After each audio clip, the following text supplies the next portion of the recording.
Assalamualaikum Pak Kalak. Assalamualaikum Pak Kalak. Pak Kalak, izin saya ingin menyampaikan beberapa hal kaitannya dengan penanganan bencana, potensi bencana, kekeringan dan kebakaran hutan dan lahan, yang mana Pak Kalak lebih tahu bahwa pada saat ini ada beberapa kabupaten kota yang sudah terjadi gitu ya kekeringan. Nah, oleh karena itu khusus untuk penanganan yang lebih sistematis supaya nanti bisa dilakukan secara efektif efisien, tentunya harus melibatkan semua perangkat daerah. Nah, beberapa waktu yang lalu kita sudah menyusun BPBD Provinsi Jawa Barat menyusun manual book khusus untuk pedoman rencana aksi penanganan kekeringan dan kebakaran hutan lahan, di mana itu ada 6 aspek. Pertama yaitu khusus untuk monitoring ketersediaan sumber daya air. Kemudian yang kedua tentunya pengendalian produksi pertanian dan peternakan. Kemudian edukasi kepada masyarakat serta mapping daerah-daerah potensi yang terdapat kekeringan dan karhutla, serta kita menyampaikan peringatan dini. Kemudian antisipasi kebakaran di kawasan hutan, perkebunan, dan TPA. Jangan sampai terjadi seperti kejadian tahun 2023 di TPA Sarimukti. Dan terakhir mungkin ketahanan pangan, karena ini pasti akan berdampak terhadap produksi sembako ya, terutama masalah kaitannya dengan produksi pertanian. Nah, oleh karena itu kami sih mengusulkan tentunya nanti agar dibuatkan semacam program kegiatan penanganan rencana kekeringan dan karhutla. Tentunya nanti mohon arahan apakah nanti perlu dibuatkan semacam surat edaran dari Pak Gubernur, kemudian kita membuat semacam program kegiatannya, kemudian kita lakukan rapat koordinasi untuk dilakukan evaluasi setiap bulan, atau bila mana perlu kalau kejadiannya sudah masif kita lakukan evaluasi penanganan setiap minggu. Nah, oleh karena itu kami mohon arahan kepada Pak Kalak kaitannya dengan usulan yang kami sampaikan kepada Pak Kalak supaya nanti penanganan ini bisa berjalan secara sistematis, kemudian bisa melibatkan semua perangkat daerah dan unsur pentahelik yang ada di Provinsi Jawa Barat. Mohon arahannya Pak Kalak. Turun Pak Kabit, jadi saya secara prinsip memang ini bagus ya, bagus program kegiatannya bagus. Coba langkah pertama yang harus dilakukan, kayaknya Bapak teh buatlah surat edaran dari gubernur ke pertama ke perangkat daerah yang kita perangkat daerah yang kita, yang kedua ke teman-teman kabupaten kota, bupati wali kota. Apa aja yang dilakukan selain daripada tadi langkah-langkah strategisnya, dievaluasinya seperti apa gitu ya, monitoring evaluasi seperti apa, itu udah bagus. Manggalah tinggal dibuat itu, nanti kita juga sampaikan ke di rapat pimpinan ke perangkat daerah. Siap, kalau gitu nanti saya buatkan khusus untuk konsep suratnya, surat edaran dari Pak Gubernur ke perangkat daerah, dari Pak Gubernur ke Bupati Wali Kota se-Provinsi Jawa Barat. Dunia usaha satu lagi Pak. Oh siap, untuk dunia usaha ya, untuk memberikan bantuan. Ya, kan kita pentaheliknya ya. Siap. Siap Pak Kalak, atur nuhun arahannya. Nuhun izin. bisa.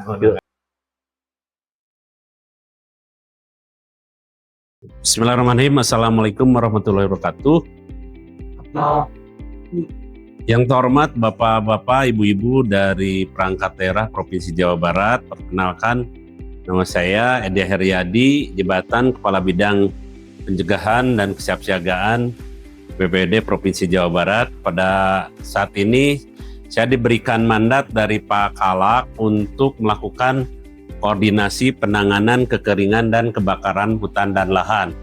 Oleh karena itu, kami sengaja mengundang Bapak-Bapak dan Ibu-Ibu dari perangkat daerah untuk bisa nanti menyampaikan langkah-langkah rencana kegiatan atau program kegiatan yang akan dilaksanakan dalam rangka upaya penanganan bencana kekeringan dan karhutla. Nah, oleh karena itu, izinkan saya ingin menyampaikan beberapa tayangan yang sudah kami siapkan. Pertama bahwa kondisi Jawa Barat sekarang ini rentan terhadap kekeringan dan kebakaran hutan dan lahan, di mana ada beberapa daerah yang memang terdapat kekeringan dan kebakaran hutan dan lahan. Kemudian juga dari dampak itu kan bisa berdampak terhadap kerentanan pangan gitu ya.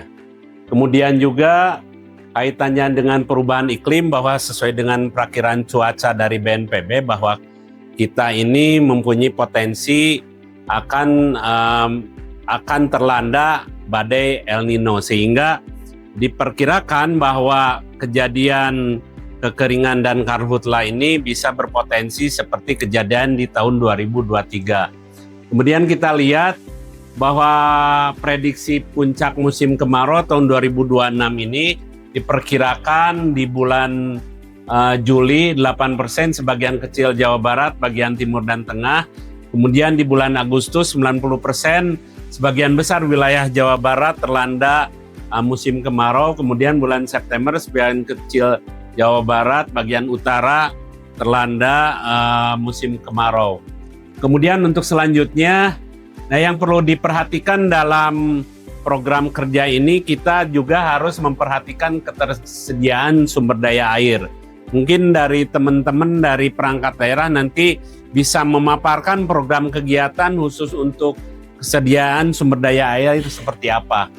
Kemudian juga pengendalian produksi pertanian, nah bagaimana upaya-upaya yang dilakukan oleh teman-teman di perangkat daerah supaya produksi pertanian kita nggak berkurang. Kemudian juga kita memberikan edukasi kepada masyarakat supaya masyarakat paham bagaimana menghadapi program kekeringan dan karhutla di Jawa Barat. Kemudian juga untuk selanjutnya juga mungkin di sini pemetaan, mungkin dari BPBD menyampaikan bagaimana sih nanti cara-cara pemetaan khusus untuk peringatan dini. Dan juga nanti di sini ada beberapa peta rawan bahaya kekeringan dan kebakaran hutan yang nanti perlu disampaikan oleh BPBD gitu ya. Kemudian juga untuk selanjutnya antisipasi kebakaran di TPA. Jangan sampai nanti kejadian di tahun 2023 di mana TPSA Sarimukti kita terbakar gitu ya. Nah itu mungkin beberapa program yang nanti saya ingin tanyakan gitu ya, rinciannya seperti apa perangkat daerah untuk mengantisipasi supaya potensi kekeringan dan kebakaran hutan di Jawa Barat ini bisa teratasi. Nah ini sebagai informasi perkembangan yang telah kami rekap, perkembangan bencana kekeringan di Jawa Barat ini.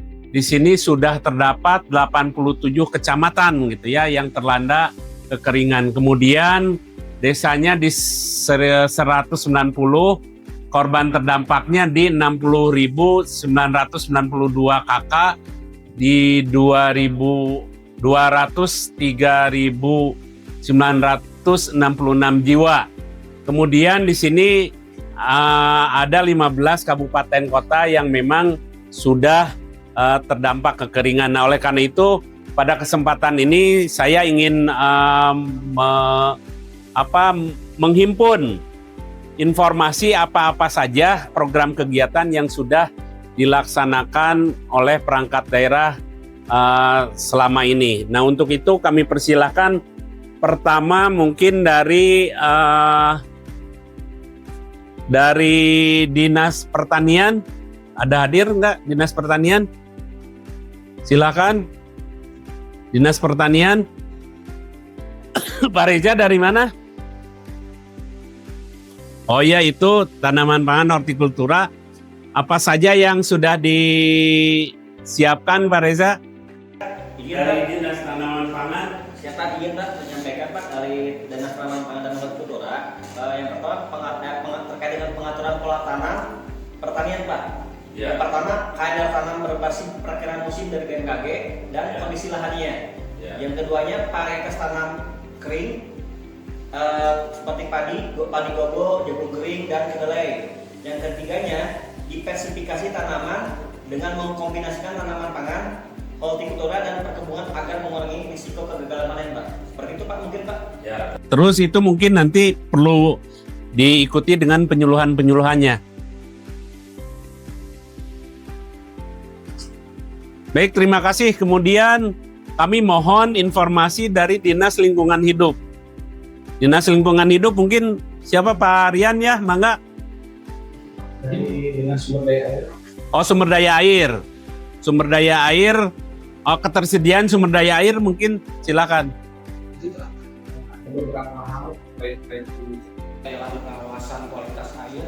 Yang ketiga ialah sistem informasi yang terintegrasi. Keempat, melakukan koordinasi dengan instansi untuk antisipasi ketersediaan air untuk peternakan dan pertanian, Pak. Pada saat penanganan darurat, kami telah memobilisasi pompa air portable dan mengaktifkan sumur bor dalam, Pak, maksudnya, serta mendistribusikan air bersih bersama BPBD dan PDAM. Kira-kira tankinya bisa diperbantukan nggak, Pak, ke BPBD kabupaten yang tadi? Baik, kami telah memetakan, Pak, lokasi-lokasinya ada di mana saja. Itu sudah diperbantukan, Pak, di lokasi yang terdampak kekeringannya yang cukup masif. Lalu untuk pendistribusian ini kami melaksanakan pemantauan debit tinggi muka air secara berkala serta menyediakan peta rawan kekeringan untuk penetapan status tanggap. Nah, itu supaya terus, Pak, dipantau, dimonitor ya, jangan sampai nanti ada yang tidak terlayani ya. Terima kasih Pak Rian dari DSDA. Pak Luki mungkin bisa menyampaikan dari OPD-nya, mangga. Saya Luki dari Dinas Lingkungan Hidup. Untuk langkah-langkah menghadapi situasi kekeringan dan kebakaran, Pak, karena berkaca dari kejadian yang TPA Sarimukti, kami menyiapkan beberapa langkah. Salah satunya adalah memastikan SOP pencegahan dan penanggulangan kebakaran sudah ada dan masih berlaku, Pak. Lalu mengecek sistem hidran dan memastikan hidran dapat difungsikan setiap waktu, Pak, apabila terjadi kebakaran di sekitar TPA Sarimukti. Lalu menjalankan atau membuat latihan simulasi, Pak, untuk petugas Sarimukti kaitan dengan apabila terjadi kebakaran di lahan di TPA Sarimukti. Lalu membuat jadwal piket rutin, Pak, khusus untuk penanggulangan kebakaran, membuat surat edaran kepada pemulung langsung dari petugas kami agar bisa menyampaikan kepada para pelaku ataupun pemulung yang akan mengambil di lahan tersebut. Lalu berkoordinasi dengan damkar KBP, Pak, untuk mengantisipasi kaitan dengan fenomena gejolak El Nino di wilayah KBP yang mungkin akan menjadi pemicu terbakarnya Sarimukti. Itu, Pak, langkah-langkah kami yang akan dilakukan. Terima kasih Pak Luki. Tentunya itu perlu segera ya, jangan sampai nanti antisipasi kejadian bencana di tahun 2023 terulang kembali terbakarnya TPSA Sarimukti ya. Itu terus kawal ya Pak ya, dan laporkan.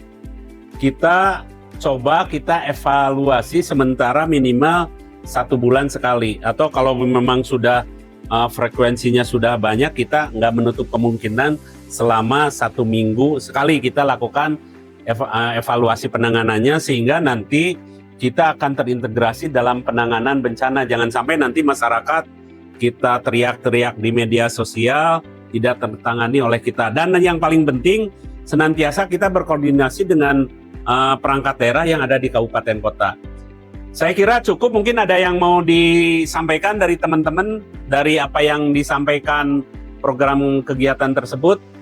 Apakah kita sepakat nanti kita akan laksanakan rapat evaluasi minimal 1 bulan sekali? Sepakat ya? Baik, kalau sepakat, terima kasih atas kehadirannya. Mohon maaf apabila dalam penyelenggaraannya terdapat kekurangan. Kita hadir di Command Center BPBD Provinsi Jawa Barat karena mungkin ruangan lainnya dipakai kegiatan rapat oleh bagian yang lain atau bidang yang lain. Terima kasih atas perhatiannya, dan sekali lagi tolong program kegiatan ini bisa dilaksanakan dengan sebaik-baiknya. Assalamualaikum warahmatullahi wabarakatuh. Waalaikumsalam warahmatullahi wabarakatuh. Sampurasun. Amin. Daramang bapak-bapak, adik-adik. Ya, nuhun lah abdi tos biasa silaturahmi di Kelurahan Sekejati, Kecamatan Kiara Condong. Sanesna naon abdi bade sosialisasi lah. Kan kamari ya kita denger gitu ya, ada isu-isu sesar Lembang. Nah, saya sengaja datang ke Kelurahan Sekejati menemui bapak-bapak dan adik-adik semuanya dari Karang Taruna dan dari tokoh masyarakat gitu ya. Saya ingin menjelaskan apa itu sesar Lembang. Sesar Lembang teh nyaeta gempa daratan. Nah, daerah sesar Lembang teh ayana di Kabupaten Bandung Barat sampai ke Kabupaten Bandung gitu ya. Panjangna teh 28 km mulai dari Parongpong, Amprah, Cisarua, Lembang, Cimenyan, sareng Cilengkrang. Nah, itu teh potensinya memang ada gitu ya, dan memang sesuai dengan skenario dari BMKG, tentunya itu kalau memang terjadi itu skenarionya bisa sampai dengan 7 skala magnitud gitu ya, 7 skala magnitud yang nanti dampaknya masif. Nah, saya ingin menjelaskan potensi ancamannya itu tadi. Itu dampaknya itu akan terasa di Bandung Raya Plus. Nah, menawe Bandung Raya Plus teh kota Bandung, termasuk di dia di Kiara Condong gitu ya. Kedua, kota Cimahi, Kabupaten Bandung Barat, Kabupaten Sumedang, Kabupaten Bandung, kemudian Kabupaten Subang dan Kabupaten Purwakarta. Jadi potensinya memang pada level yang tinggi, itu sesuai dengan dokumen kajian risiko bencana Provinsi Jawa Barat 2025 sampai dengan 2029. Nah, itu potensi ancamannya. Potensi kerentanannya juga tinggi. Karena kerentanannya itu bisa dilihat dari aspek fisik. Nah, di mana di sini rumah-rumahnya itu kebanyakan rumah yang memang rentan terhadap gempa bumi gitu ya. Kedua, dari aspek sosial masih banyak masyarakat yang belum tahu bagaimana sih cara melakukan mitigasi dan kesiapsiagaan terhadap gempa bumi gitu ya. Kedua, dari aspek lingkungan, sebagian besar masyarakat di sana kan tinggalnya di daerah lereng pegunungan atau di kota Bandung itu merupakan cekungan Bandung, di mana cekungan Bandung ini tanahnya itu bekas danau purba gitu. Nah, ini potensi gerakan tanah atau potensi likuifaksi. Nah, itu dari kerentanan. Kemudian dari kapasitas, berdasarkan KRB, kapasitas masyarakat kita ini masih pada level yang sedang. Sehingga perlu ditingkatkan pemahaman kepada masyarakat. Bagaimana cara mengetahui bagaimana sih kalau terjadi gempa, apa yang harus dilakukan, arah-arah rambutnya seperti apa. Nah, itu kapasitasnya harus ditingkatkan. Kemudian tingkat risiko. Tadi berdasarkan dari potensi ancaman, kemudian berdasarkan kerentanan, dan kapasitas ternyata tinggi. Resikonya apa sih apabila terjadi gempa bumi? Ya jelas, korban jiwa. Korban jiwa itu baik itu luka-luka ataupun meninggal dunia gitu ya. Kedua apa? Dampak kerugian harta benda. Ya jelas, kalau gempa itu kan pasti rumah akan rusak gitu ya, atau sarana infrastruktur sosial ataupun infrastruktur pelayanan publik gitu ya. Kemudian juga lingkungan akan rusak jelas gitu ya. Nanti hutan akan rusak gitu ya. Akan terjadi longsor, itu akan merusak lingkungan. Kemudian dampak psikologis jelas. Kalau banyak korban, banyak meninggal dunia, kita juga akan stres. Jadi perlu dilakukan dampak psikologis. Jadi itu sekali lagi bahwa dilihat dari potensi ancaman, kerentanan, kapasitas, dan risiko, bahwa kalau terjadi gempa bumi, sesar Lembang tentunya tidak diharapkan dan masif. Jadi kita harus waspada gitu ya. Jadi itu mungkin untuk sementara. Ada yang mau ditanyakan, silakan. Izin bertanya Bapak. Oh silakan. Adek dari mana? Dari Karang Taruna Sekejati. Oh iya, apa Dek? Silakan. Jadi dari penjelasan Bapak tadi, kira-kira apa yang harus kita lakukan? Oh, yang harus kita lakukan tadi ya, potensinya ada gitu ya.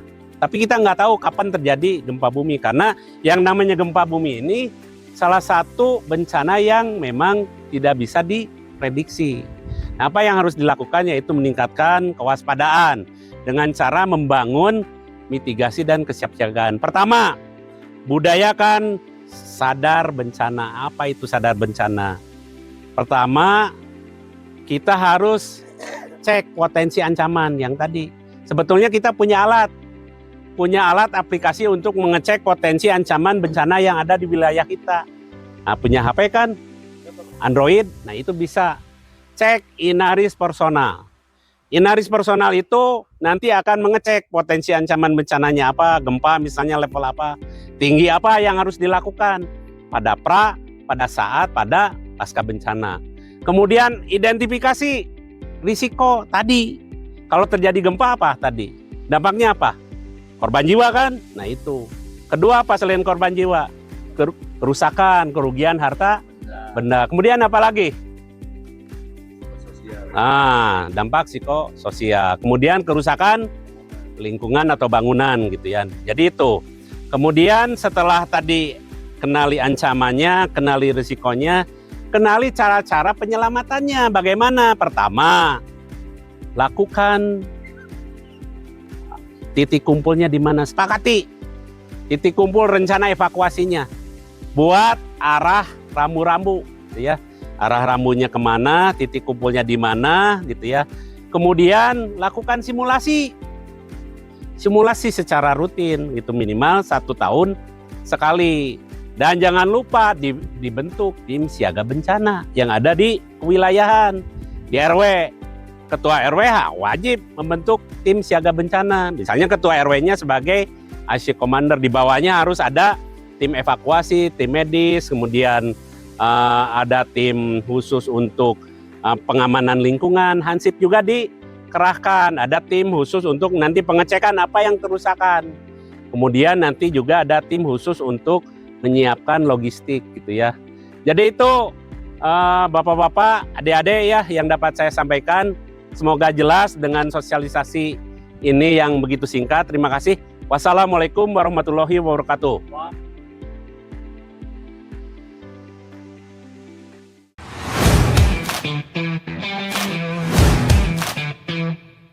Selamat sore, saya Angkun Kurnia, General Manager Grand Mercure Bandung Setiabudi. Hari ini tanggal 25, hari Kamis, sudah mengadakan kegiatan simulasi bencana alam kolaborasi dengan BPPD Provinsi Jawa Barat.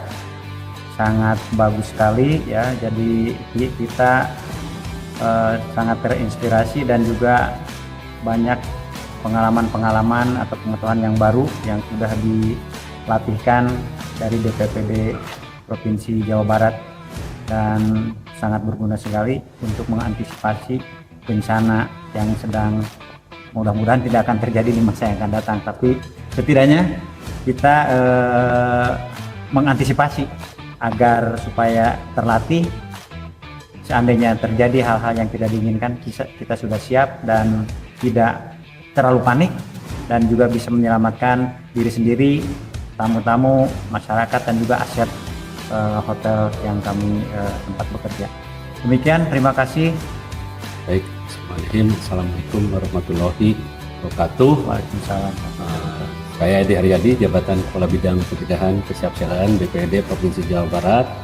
Pertama-tama mengucapkan terima kasih kepada Pak GM Hotel Grand Mercure Setiabudi yang sudah melakukan kerjasama dan kolaborasi dengan BPBD Provinsi Jawa Barat dalam rangka meningkatkan kewaspadaan dan kesiapsiagaan potensi gempa bumi sesar Lembang. Alhamdulillah tadi sejak pagi telah dilaksanakan academic session edukasi pengetahuan potensi gempa bumi dan cara mitigasi kesiapsiagaannya, dilanjutkan dengan praktek dan juga simulasi. Semoga dengan kegiatan ini tentunya pihak Grand Mercure yang terdiri dari pengurus K3 bisa melakukan langkah-langkah upaya penanggulangan bencana manakala terjadi gempa bumi sesar Lembang. Dan juga semoga kegiatan ini bermanfaat, tentunya pengetahuan ini bisa di-share ke keluarga, ke masyarakat supaya bisa bermanfaat. Kita jangan panik, kita jangan parno, yang paling penting kita tingkatkan waspadaan dan kesiapsiagaan. Dan juga jangan lupa berdoa kepada Allah Subhanahu wa taala supaya kita dijauhkan dari musibah bencana gempa bumi. Itu saja. Terakhir, mohon maaf dari pihak BPWD Provinsi Jawa Barat apabila dalam penyelenggaraan dan kerjasama ini terdapat hal-hal yang kurang atau yang kurang berkenan. Sekali lagi terima kasih Pak JM Hotel Grand Mercure Setiabudi Bandung. Terima kasih. Wassalamualaikum warahmatullahi wabarakatuh. Waalaikumsalam. Salam tangguh.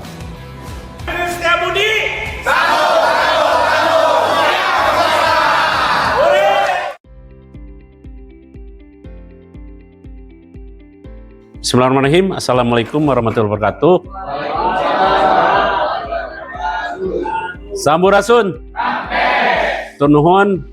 Yang terhormat teman-teman semuanya ya, pegawai bidang pencegahan dan kesiapsiagaan sesuai dengan arahan pimpinan Pak Kalak BPWD Provinsi Jawa Barat bahwa pada saat ini saya untuk menyampaikan penyuluhan anti korupsi.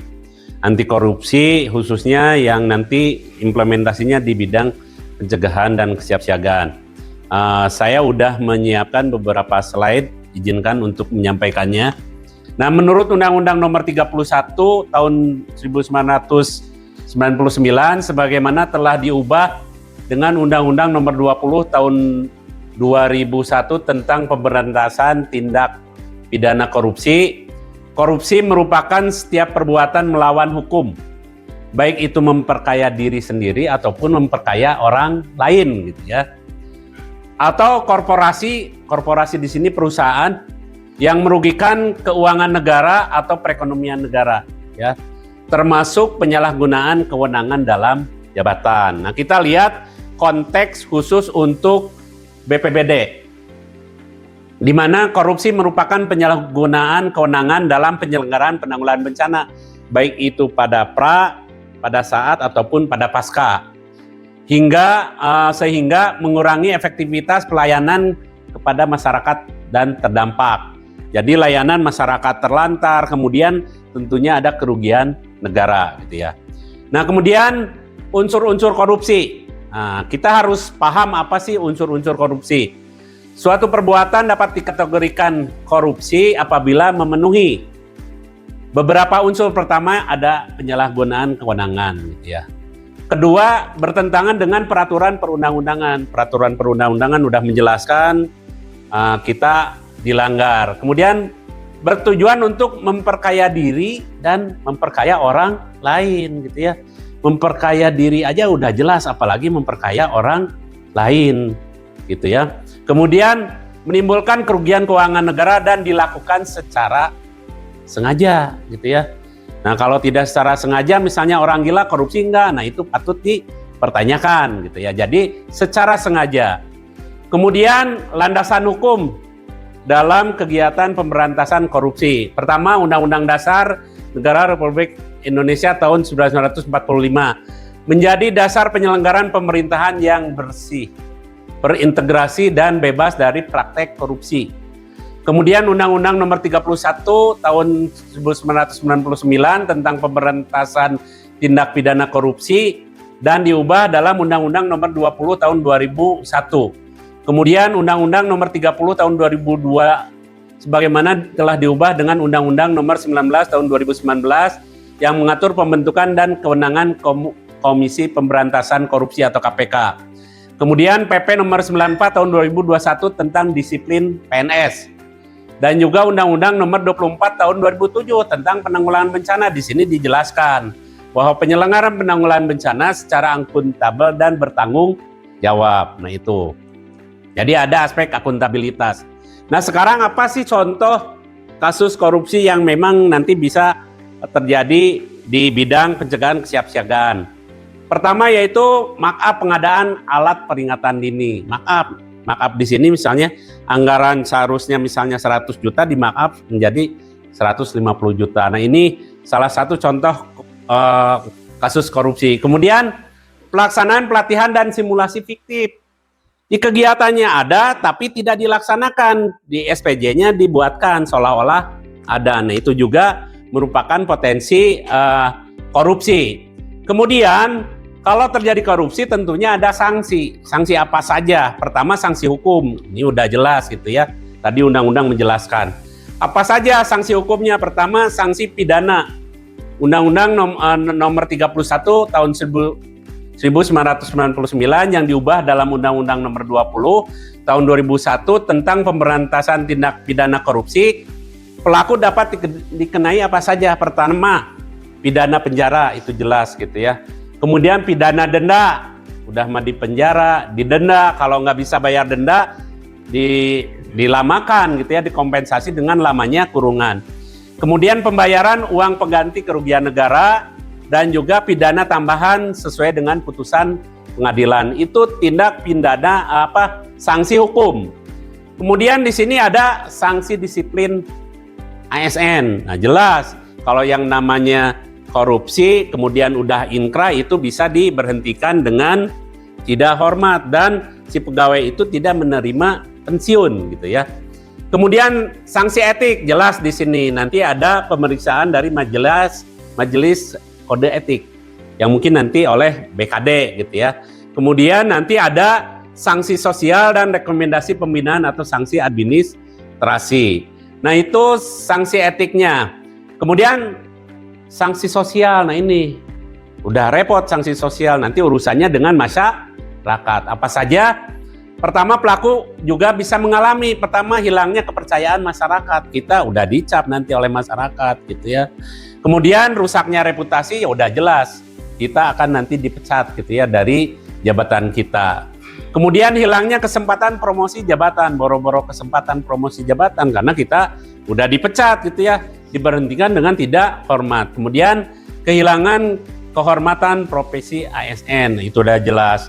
Dan yang lebih parahnya lagi, keluarga kita nanti juga akan berdampak oleh sanksi sosial gitu ya.